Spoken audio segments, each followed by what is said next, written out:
Hey guys, it's Kuroturo and welcome to the channel. Today we'll be talking about the new resonator, Zhezhi. Or at least I'll call her Zhezhi because I'm not gonna pretend like I can pronounce her properly all the time. So let's kick it off with the basics. Zhezhi is our brand new sub DPS. She's a glacial unit that specializes in essentially concerto and resonance energy regen. Zhezhi's biggest sell so far is her amazing ability to generate those aforementioned resources while also being the best coordination battery for someone like Zhezhi through her resonance liberation. Zhezhi's main resource is called Afflatus. This comes in the form of 3 bars worth 30 points each. Each bar can be spent on a phantasmic imprint that, when consumed, teleports Zhezhi to that mark and also releases an inkling that deals damage. Zhezhi has 2 ways of gaining Afflatus, with the primary being the use of her basic attack, namely the basic attack string. The secondary and more preferred way would be through the use of her intro. And now the fun part. With her Forte Ink and Wash, we can use her resonance skill to pay 60 Afflatus, summoning the left and the right imprint, and by following up with a basic attack or some form of heavy, pay 30 more to summon the third middle. Zhezhi has 2 options to create the left and the right imprints. Option 1 allows us to hold resonance skill to summon both the imprints airborne, or option 2 allows us to simply tap the button to summon both imprints grounded. The middle, however, is a little bit more complicated. 5 ways more complicated to be exact. Our first option is 1, 2, 3, hold basic. Following that, you can actually press or hold normal attack following any use of resonance skill.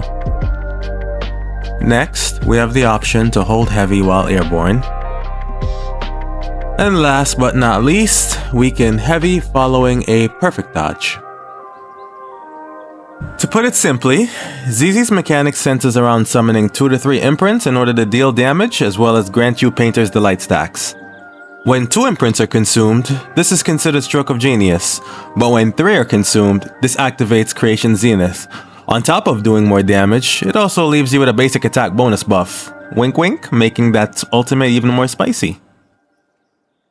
A notable feature about Zhezhi is that after each teleport, your aerial dodge is reset, so you can dodge up to about 3 times in the air. 2 more awesome techs Zhezhi can pull off is iframes between teleports and grounded anchors. And finally, we get to the meat of this resonator, the resonance liberation. Zhezhi can cause a 30-second long coordinated attack barrage that triggers 1 hit per second for each attack up to 21 times. In essence, you have 9 seconds to finish whatever you didn't use. Or, if you have her second sequence, you have 27 hits in 30 seconds.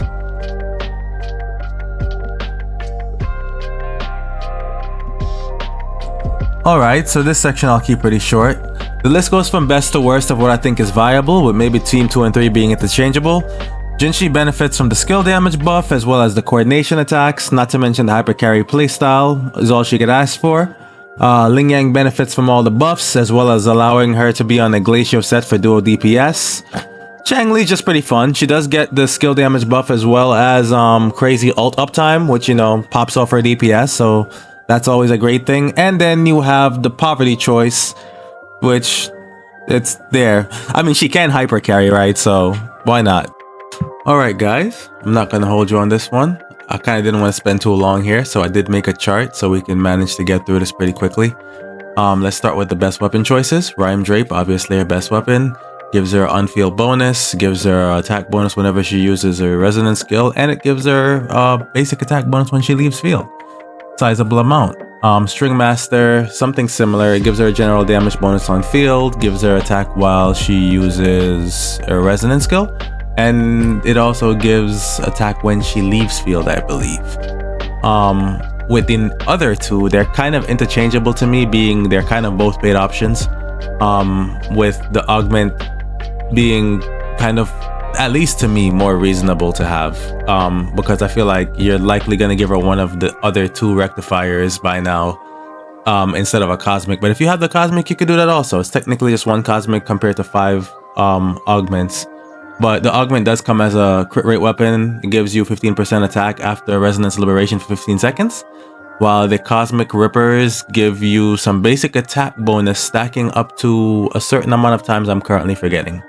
But I believe it's also an attack weapon, which would make it harder for you to get crit, which puts the advantage in Augment's favor, but it's there nonetheless, whichever one you choose.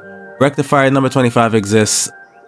Why? Just do better. But it's an option if you're complete free to play, I guess. Alright guys, we made it to the Echo sets. Next we have the Moonlit or the Freezing Frost set from Lampy. Typically I would recommend the Moonlit. I use it myself. It's the most comfortable one to use with her.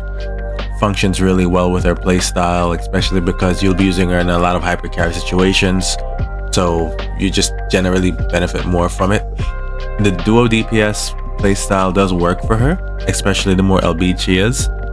So it's definitely an option, and it does more damage in the long ultimately. But the damage trade-off you get from buffing someone else tends to just work out to be better. Now when it comes to the Echo substat, the Echo stats, you want to prioritize crit rates because you do get a lot of crit damage from the weapon, providing you have the weapon. And if you do manage to get a lot of good crit rolls from your substats and you are LB3 for example, you could afford to do a crit damage, but normally I would say crit rate. For the 3 costs, you do want to do double Glacio above any attack or energy. Those things aren't that great for her. She's better off with the attack. With the Glacio, she comes with plenty of attack already, and she doesn't need that much energy. Maybe 10% at most. If you're playing her well, that is a lot of quick swapping, so on. And for the 1 cost, you definitely want to attack 1 cost. And lastly, we have the Echo substats. So when it comes to the crits, obviously you want both. You just want to make sure you have them in good proportion, usually 1 to 2.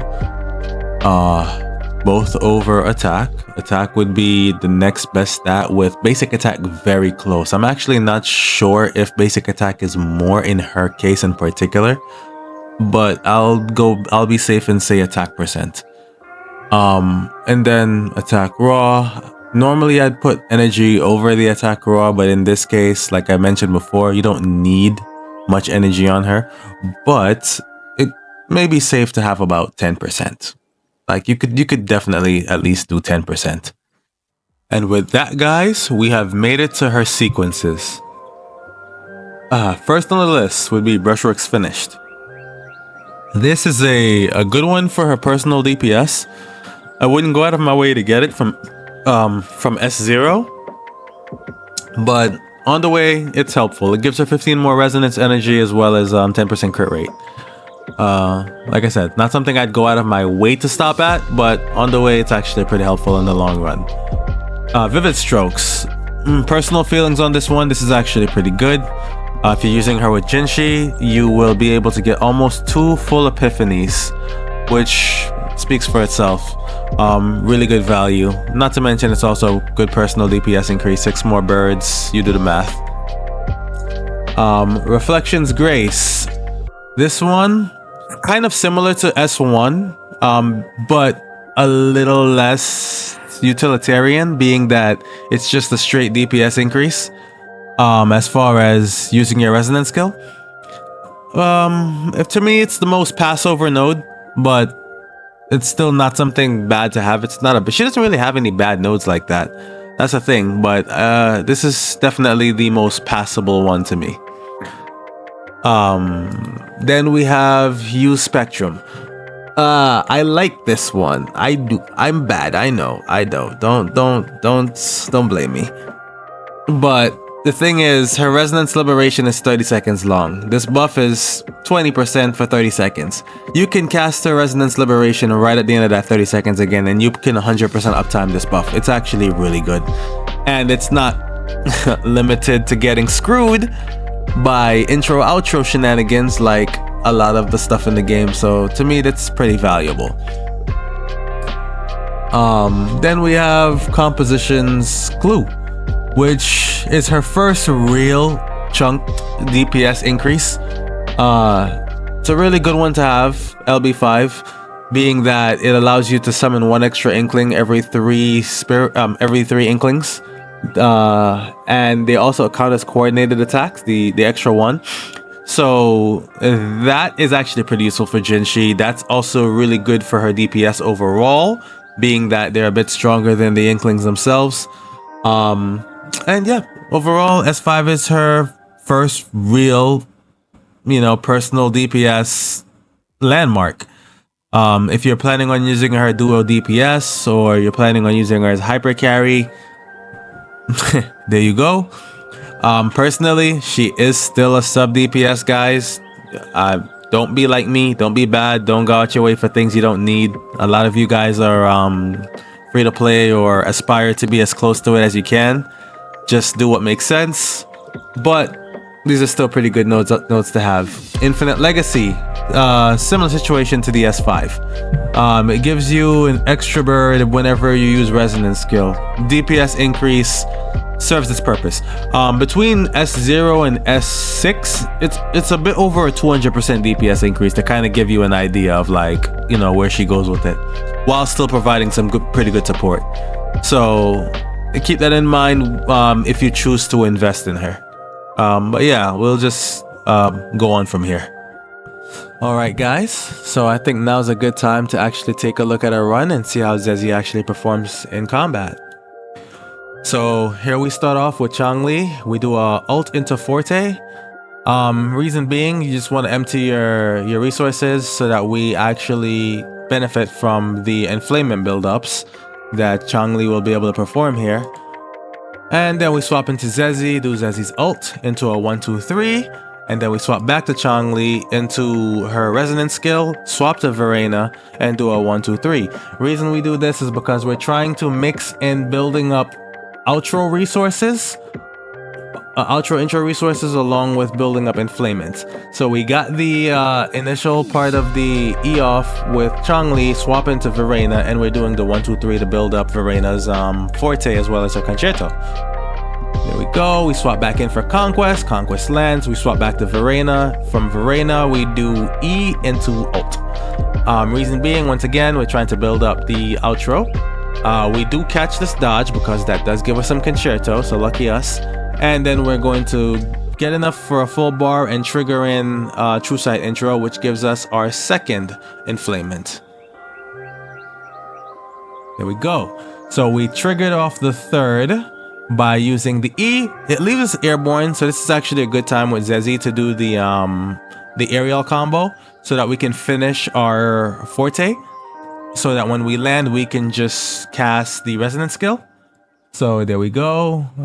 When we land, we swap back into Changli for the Conquest, and Conquest into Echo, and then swap back into Changli.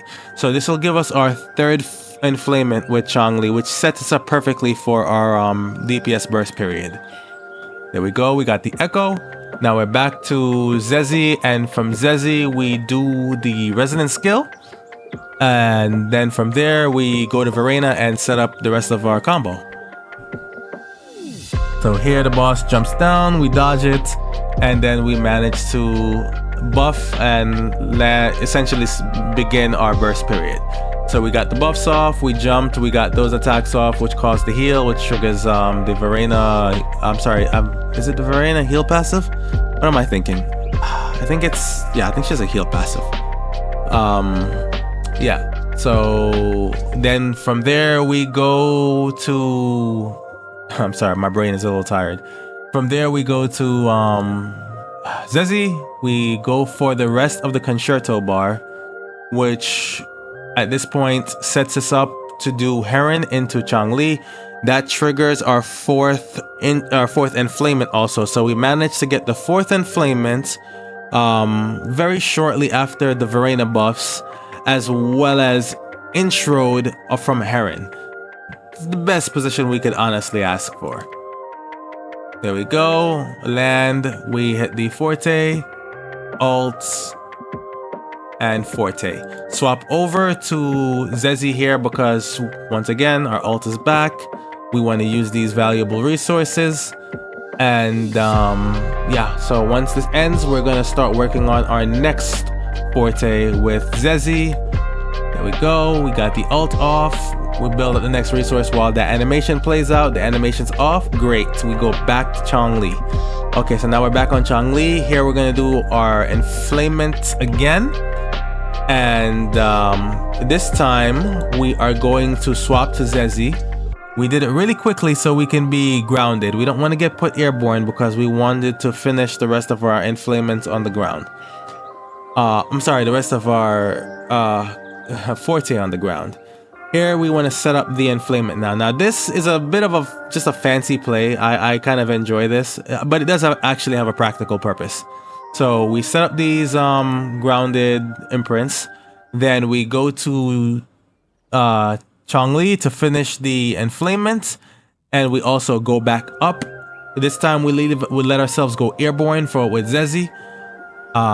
Okay, and then we use Zhezhi's E to pull ourselves back to the ground to the imprint, which allows us to then do another grounded conquest from Changli, which gives us our second enflamement. And then from there we go to Verina. Now what I could have also done there is out of that enflamement I could have actually did the echo with Changli. I started doing it in my future runs, but this is one of the earlier ones. But yeah, could have did the echo 3 hits then swap to Verina, but instead we just jump straight into Verina here. We're gonna do Bell into our attack setup. And then that gives us our third enflamement on Changli, which now sets us up perfectly for another deep burst DPS moment. So we get the third, and then from here we swap to Zhezhi, and we use the imprints for 2 reasons. 1, we want to ground ourselves to set up for Heron. And 2, we're actually going to use it to dodge this incoming attack from Impermanence over here. So bam, we got out of the way, we set up our Heron. Now normally you couldn't do that because you'd be left stranded airborne. So that's actually a really cool trick that I like with Zhezhi, being able to plant yourself like that. And now we go into the 4th, and then Forte ult Forte all over again. And that pretty much ends the run. So that's a little fun rotation I like to use to fight with Zhezhi and Changli. And I hope you guys enjoyed. And yeah, we may do another breakdown, but this is one of her shining moments, at least to me.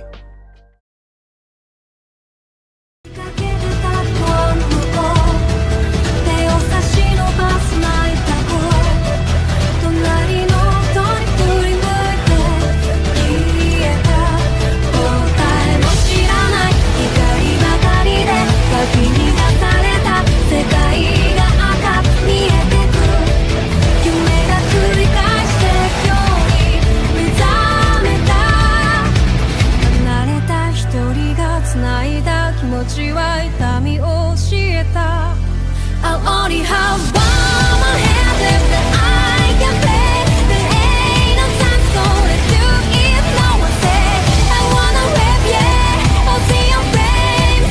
My story's still the same, but every heart's standing next.